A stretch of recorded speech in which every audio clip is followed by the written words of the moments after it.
நேத்தோட தொடர்ச்சியை இன்றைக்கி எப்படியாச்சும் முடிச்சிடணும்னு சொல்லி பேலன்ஸ் இருக்கிற 2 ப்ளவுஸையும் கட் பண்ணி ஸ்டிச் பண்ணி முடிச்சிட்டேன். ஆல்ரெடி கட் பண்ணி வச்சுருந்தேன், அதை ஸ்டிச் பண்ணி முடிச்சிட்டேன். இதை கையோடு எடுத்துகிட்டு போய் கொக்கி தைக்க கொடுக்கலாமேன்னு சொல்லிட்டு நானே எடுத்துகிட்டு போய் என் ஃப்ரெண்டு வீட்டில் கொடுத்துட்டு வந்துட்டேன்.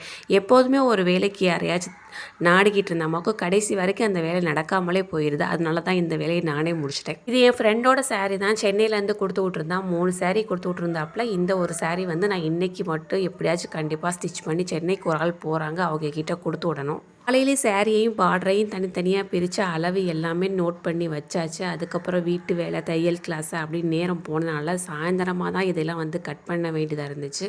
அவங்க கிட்ட கொடுக்க வேண்டிய நேரமும் தவறி போயிடுச்சு. நைட்டுக்குள்ளே எப்படியாச்சும் முடிச்சு காலையில் அவங்க கையில் கொண்டு போய் சேர்த்துடணும், இல்லைனா அவங்க ஊரை விட்டு போயிடுவாங்க. நாம் என்றைக்காச்சும் அவசரமாக ஸ்டிச் பண்ணி இதை முடிக்கணும் அப்படின்னு கொடுக்கும்போது தான் யாராச்சும் வருவாங்க, தைக்க கொடுக்குறதுக்கு வருவாங்க. டக்குன்னு போகாமல் ரொம்ப நேரம் பேசிக்கிட்டு இருப்பாங்க. இந்த மாதிரி இல்லைனா ஊசி உடையும். இப்போ வந்து எனக்கு ஊசி உடஞ்சிருச்சு, அடுத்து ஊசியே இல்லை.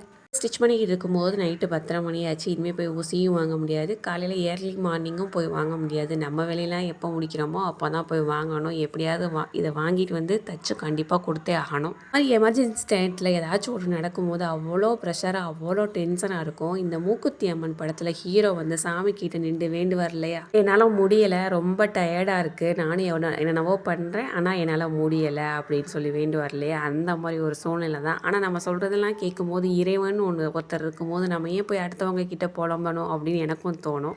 இந்த எல்லோ கலர் ட்ரெஸ் வந்து என்னுடைய ஸ்டூடெண்ட் தைச்ச ட்ரெஸ்ஸு. இதுக்கு முன்னாடி வீடியோவில் போட்டுனா என்னங்கிறது எனக்கு சுத்தமாக ஞாபகம் இல்லை, அதனால தான் இன்றைக்கி போட்டேன். ஒரு வழியாக இந்த ஆரஞ்சு கலர் ட்ரெஸ்ஸு ஃபுல்லாக கம்ப்ளீட் பண்ணலை, பாதி மட்டும் கம்ப்ளீட் பண்ணியிருக்கேன்.